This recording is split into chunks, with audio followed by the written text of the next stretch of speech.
Dans les années 1940, alors que le premier ministre du Québec était Maurice Duplessis jusque dans les années 1960, le gouvernement du Québec, en coopération avec l'Église catholique qui gérait les orphelinats, a développé une stratégie pour obtenir des subventions fédérales pour des milliers d'enfants, dont la plupart étaient devenus orphelins en étant abandonnés de leur mère.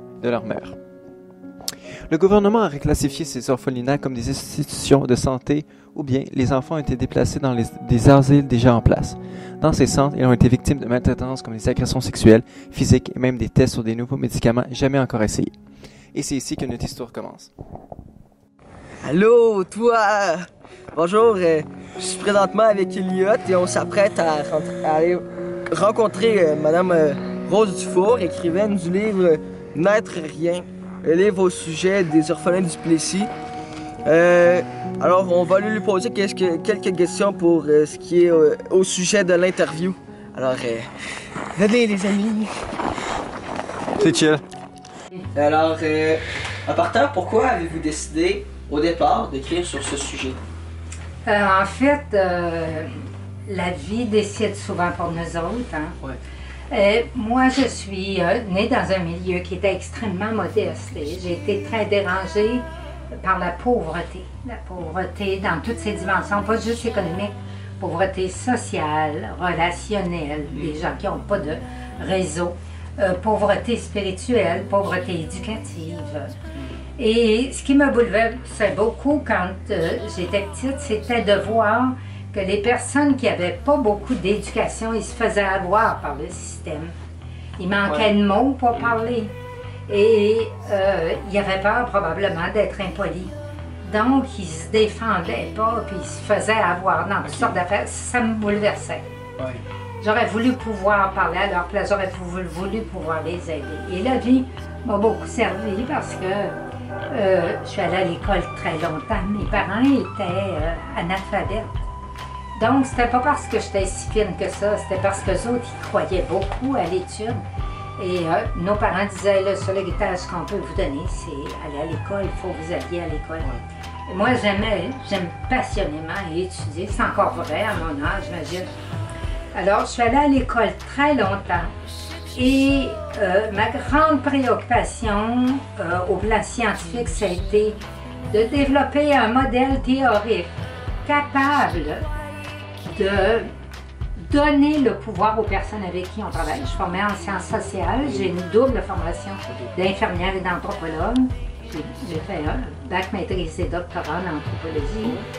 Oui, absolument. Et puis, j'ai travaillé pendant 20 ans chez les Inuits. Puis quand je suis revenue, j'ai fait toute ma carrière en santé publique. Ma grande préoccupation, c'était comment on peut donner les outils d'empowerment, hein, de pouvoir. Comment on peut donner. Vous pensez que c'est encore quelque chose qui choque énormément de personnes? Est-ce que vous pensez que, mettons, les gens dans votre livre sont encore choqués après ce qui s'est passé? C'est une magnifique question, je t'en remercie. C'est une superbe belle question. Parce qu'on entend un petit peu moins parler ces temps-ci, ça fait longtemps qu'on est revenu sur le sujet. Personne n'en parle. Ouais. Et l'injustice n'a jamais été réparée. Okay. Elle a été réparée en partie par le gouvernement du Québec. Et moi, j'avais été vraiment offensée. J'ai toutes mes archives de toutes les entrevues, tout le matériel. À un moment donné, je vais devoir me séparer de toutes mes archives, hein, parce que j'en ai beaucoup. Tu vois les polices en dessous. J'en ai vraiment beaucoup d'autres d'ailleurs. Mais ces archives-là, je ne les détruirai pas. Ces archives-là vont être déposées aux archives nationales. Quelqu'un d'autre plus tard reprendra cette histoire. Alors, le gouvernement du Québec, lorsque ça a été annoncé, ils ont calculé un taux pour chaque année d'internement dans des institutions psychiatriques, de rembourser les viols qui ont été commis. Beaucoup de ces garçons-là ont été abusés sexuellement. Et c'est tout raconté dans les livres. Vous allez pleurer quand vous allez lire. C'est vraiment extrêmement bouleversant. C'est inacceptable. C'est extrêmement difficile. Mais moi, ce qui m'avait le plus offensé, c'est que la personne qui faisait la recherche pour décider de l'argent qui serait donné en compensation, qui était d'ailleurs très, très insuffisante. Cette personne gagnait, je crois que c'était 1000 pièces par semaine. Je ne suis pas capable de m'en rappeler. J'ai ça dans mes archives, là. Alors que l'autre, le maximum qui a été payé, je pense, c'est 30 000 pièces. Il n'y avait même pas de quoi s'acheter un petit condo ou un petit appartement. Il n'y avait même pas de quoi assurer leur survie. Ils ont eu quelques milliers de dollars. Non, il n'y a pas eu réparation. Il y a eu une tentative de réparation de la part du gouvernement du Québec, mais l'Église n'a jamais rien. Peu après l'entrevue réalisée avec Rousseau, nous avons eu la chance de rencontrer un ancien orphelin du nom d'Osmond Durand. Ce dernier nous avait été référé par Madame Dufour. Et veuillez prendre note que pour des biens de confidentialité, nous avons assombri la face de Monsieur Durand. Merci. Je tenais à vous remercier d'avoir accepté notre invitation puis vous parler d'un peu les expériences que vous avez vécues. Et pour commencer, vous pouvez un peu vous parler de vous. Bien sûr, premièrement, ça me fait plaisir de vous rencontrer, de pouvoir vous expliquer toute ma vie, tout mon passé. Premièrement, je suis l'homme le plus âgé rencontré pour les études d'orphelin de Duplessis. Je suis aussi celui qui a vécu le plus longtemps dans les institutions psychiatriques, soit 22 ans, qui est vraiment long. Je suis né à l'hôpital Miséricorde de Québec le 3 juillet 1936. J'ai eu pour foyer les 4 premières années de ma vie la crèche Saint-Vincent-de-Paul. Les 4 prochaines années de ma vie, j'étais à l'orphelinat Notre-Dame des Saint-Anges à Lister. Un orphelinat situé sur la rive sud de Québec. À 8 ans, j'ai été interné à l'hôpital Sainte-Anne de Baie-Saint-Paul.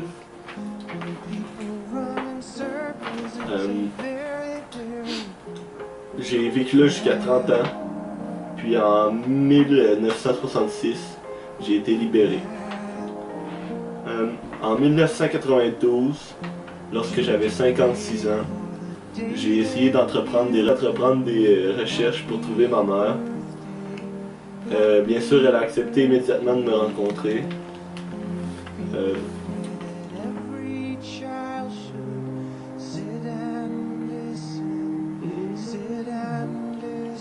Maintenant, sa photo tout le temps avec moi. Elle reste proche de moi dans mon cœur. J'ai appris que ma mère avait été violée par 3 hommes. C'est tellement écœurant, là. Ça a été l'horreur pour elle. Lorsqu'elle avait 18 ans. Ma mère est demeurée célibataire et seule presque toute sa vie.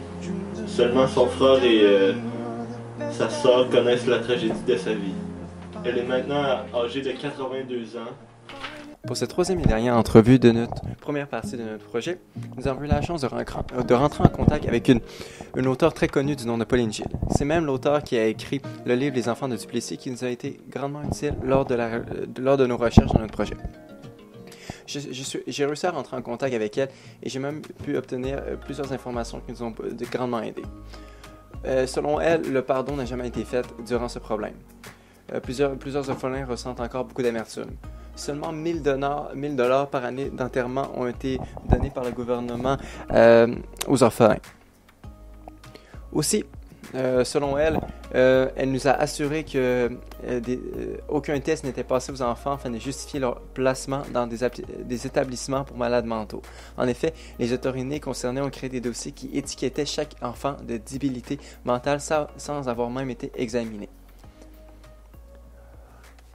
Aussi, elle nous a affirmé qu'elle avait consacré 3 années de sa vie, sans compter les années qu'elle avait dû engager des assistants à la recherche, et elle a même formé un club de lecture qui passait en revue et suggérait des corrections pour chacun de ses chapitres. En tout, elle a passé 3 ans et plus à la réalisation de ce livre. Et c'est ce qui conclut la première partie de notre projet. J'espère que vous avez apprécié et j'espère que vous êtes impatients pour la partie numéro 2.